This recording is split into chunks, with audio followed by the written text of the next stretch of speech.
शापित हवेली। एक छोटे से गांव भानगढ़पुर में एक पुरानी हवेली थी, सुनसान, वीरान और डरावनी। लोग कहते थे कि वहां आत्माओं का वास है।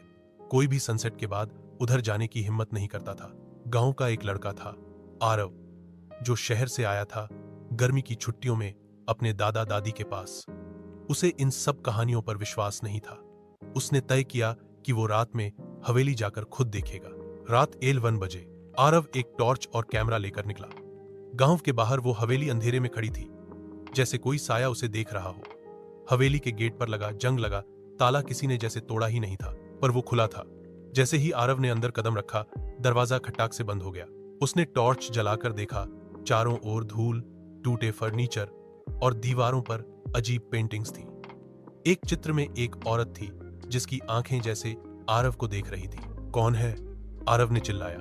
कोई जवाब नहीं आया, लेकिन पीछे से एक धीमी हंसी सुनाई दी। वो पलटा, वहां कोई नहीं था। आरव ने अपने कैमरे से रिकॉर्डिंग शुरू की और ऊपरी मंजिल की ओर बढ़ा। सीढ़ियां चरमराई, मानो किसी ने पैर रखा हो। जैसे ही वह ऊपर पहुंचा, उसे एक कमरे से रोशनी आती दिखी, पर बिजली तो वर्षों से बंद थी। वो कमरे में घुसा और वहां वो औरत खड़ी थी, बिल्कुल वैसी ही जैसी चित्र में थी। सफेद साड़ी, उलझे बाल और गहरी लाल आंखें। आरव की सांसें थम गईं। उसने पीछे हटने की कोशिश की, लेकिन दरवाजा अपने आप बंद हो गया। औरत बोली, तुम भी मुझे छोड़ दोगे क्या? आरव कांपता हुआ बोला, तुम कौन हो? मैं राधिका हूं, इस हवेली की आखिरी मालकिन। मेरे पति ने मुझे धोखा देकर जिंदा दीवारों में चुनवा दिया। अब हर वो इंसान जो यहां आता है, उसका दिल मैं अपने पास रख लेती हूं। और उसके हाथों में एक बीटिंग दिल था, ताजा। आरव चीखते हुए भागा। सीढ़ियों से उतरते हुए उसे ऐसा लगा जैसे दीवारें जिंदा हो गई हैं। वो भागा, गेट तक पहुंचा, पर गेट गायब था। हवेली अब एक भुलैया बन गई थी। भाग नहीं पाओगे। हवा में गूंजती आवाज आई। अचानक आरव बेहोश हो गया। सुबह गांव वालों को हवेली के बाहर उसका कैमरा मिला, पर आरव नहीं। कैमरे में आखिरी वीडियो में वो औरत मुस्कुरा रही थी और पीछे दीवार पर खून से लिखा था, एक और आत्मा मेरी हो गई। अगर चाहो तो मैं इस कहानी को एक वीडियो स्क्रिप्ट में भी बदल सकता हूं, आपकी पसंद की आवाज और बैकग्राउंड के साथ। शापित हवेली, भाग 2, छलावा। पिछली रात आरव ने अपनी जान हथेली पर रखकर उस शापित हवेली से भागने की कोशिश की थी। बेहोशी और डर की गहराइयों से जागते हुए वह सुबह गांव के तालाब के पास पड़ा मिला। गांव के लोग उसे देखकर हैरान थे। दादी ने उसे गले लगाया, दादा ने माथा चूमा। सब कह रहे थे, तू तो मर ही गया था, हवेली से कोई वापस नहीं आता। लेकिन आरव तो जिंदा था। कम से कम दिखने में। भागने की कीमत। आरव की हालत बिगड़ती जा रही थी। रात में उसे नींद नहीं आती, और अगर आती भी तो वही औरत, राधिका, हर सपने में खून से सनी साड़ी में आती। तुम नहीं बचे आरव, तुम मेरे हो चुके हो। एक रात आरव को लगा कि वो पूरी तरह पागल हो रहा है। वह खुद से बातें करने लगा, खाना छोड़ दिया और कैमरे को बार बार देखता।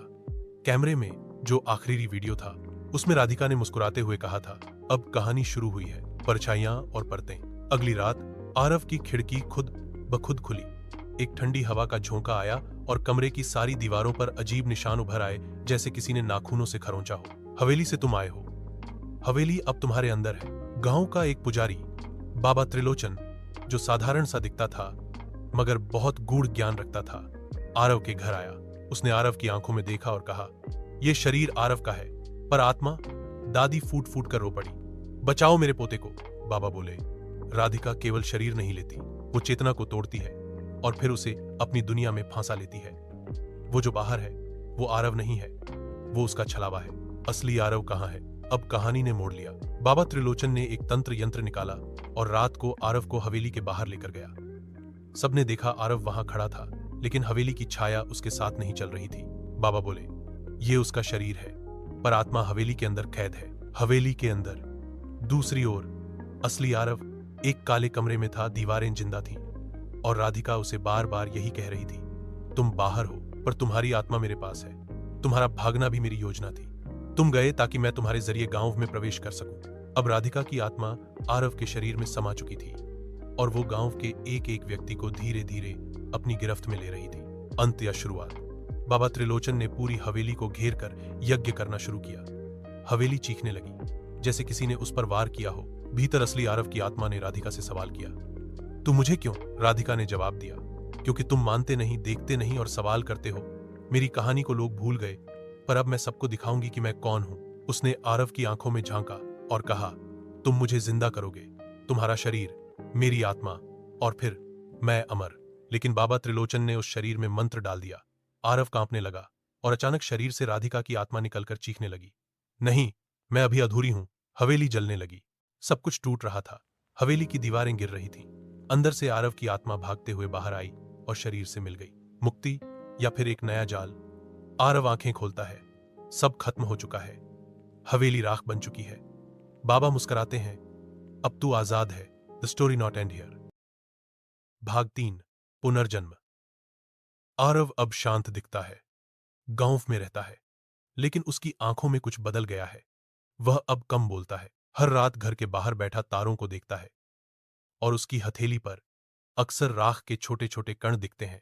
दादी को कुछ ठीक नहीं लगता। बचपन में आरव रात को कभी नहीं जागता था। इधर बाबा त्रिलोचन हिमालय चले गए थे।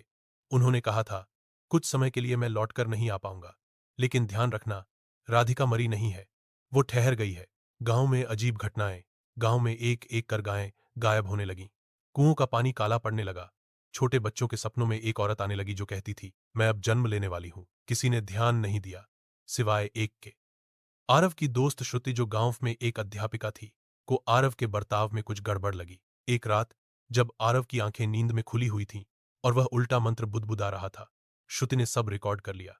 सर्वस्वम देहि मम देहम समर्पय, सब कुछ दे दे, अपना शरीर मुझे सौंप दे।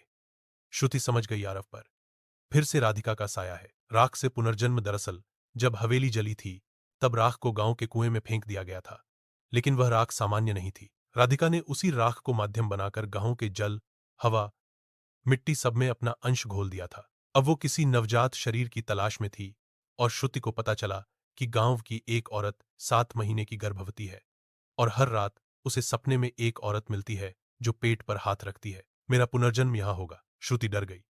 उसे समझ आ गया, राधिका अब आरव के शरीर को छोड़ रही है और एक मासूम बच्चे में जन्म लेने वाली है। श्रुति की लड़ाई। श्रुति ने बाबा त्रिलोचन को चिट्ठी लिखी और तंत्र विद्या जानने वाले एक दूसरे तांत्रिक पंडित सोमेश्वर को बुलाया।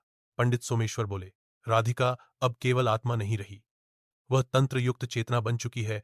वह एक बार जन्म ले ले तो अमर हो जाएगी, उसे गर्भ में आने से पहले ही रोको। श्रुति ने गांव की उस औरत को सावधान किया, लेकिन उस रात कुछ भयानक हुआ। रात का पुनर्जन्म। आधी रात बिजली चली गई, तेज आंधी शुरू हुई, गर्भवती औरत चिल्लाने लगी।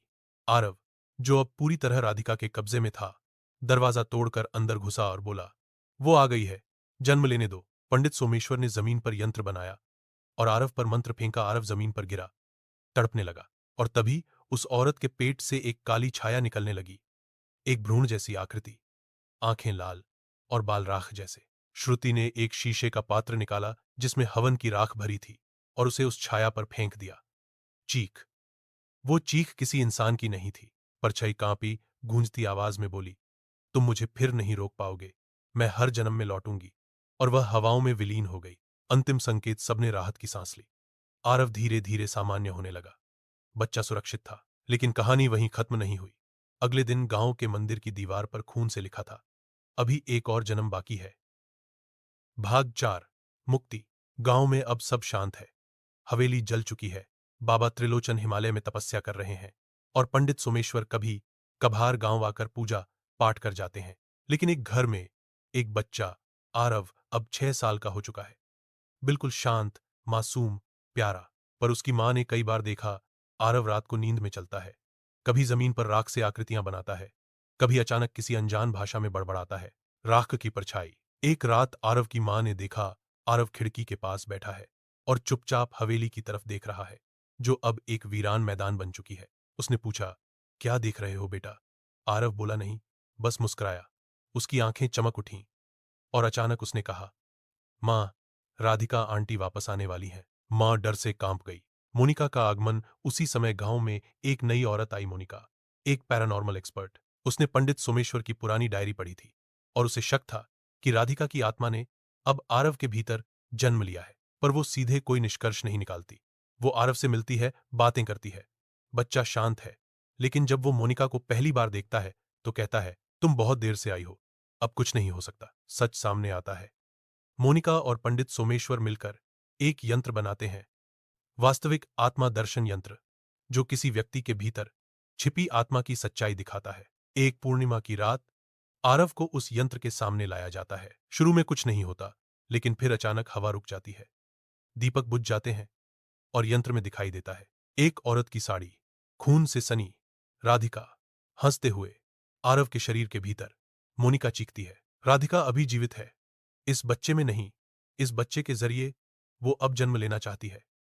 एक नई देवी बनकर। बलिदान की रात पंडित सोमेश्वर एक अंतिम तंत्र तैयार करते हैं, संपूर्ण मोक्ष यज्ञ, जिसके लिए आरव की मां को अपनी सबसे बड़ी चीज बलिदान करनी होगी, स्वयं आरव को छोड़ना।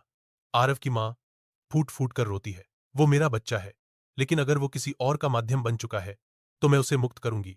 रात को यज्ञ होता है। राधिका की आत्मा चीखने लगती है, मैंने 100 साल इंतजार किया, अब कोई मुझे नहीं रोक सकता। यज्ञ तेज होता है। आग की लपटें आरव के चारों ओर घूमती हैं, लेकिन बच्चा चुपचाप खड़ा रहता है। और तभी कुछ चमत्कार होता है। आरव अपने आप दोनों हाथ जोड़कर कहता है, मैं आरव हूं, मैं कोई माध्यम नहीं, मैं राधिका को मुक्त करने आया हूं। सब चौंक जाते हैं। असली आरव की आत्मा, जो कभी हवेली में फांसी थी, उसने नया जन्म लिया था, सिर्फ राधिका की आत्मा को रोकने के लिए। अब राधिका रोती है, चिल्लाती है, तू भी मुझे छोड़कर जा रहा है। आरव कहता है, मुक्त हो जा राधिका, अब तेरा श्राप पूरा हो चुका है। यज्ञ की अग्नि राधिका की आत्मा को खींच लेती है। एक लंबी गूंजती हुई चीख के साथ हवेली की राख हवा में उड़ जाती है। अंतिम दृश्य सालों बाद गांव में फिर से खुशियां लौट आई हैं। आरव अब बड़ा हो रहा है। मोनिका ने उसे गोद ले लिया है। कहती है, इस बच्चे ने न केवल गांव को बचाया, बल्कि एक आत्मा को मुक्ति भी दी।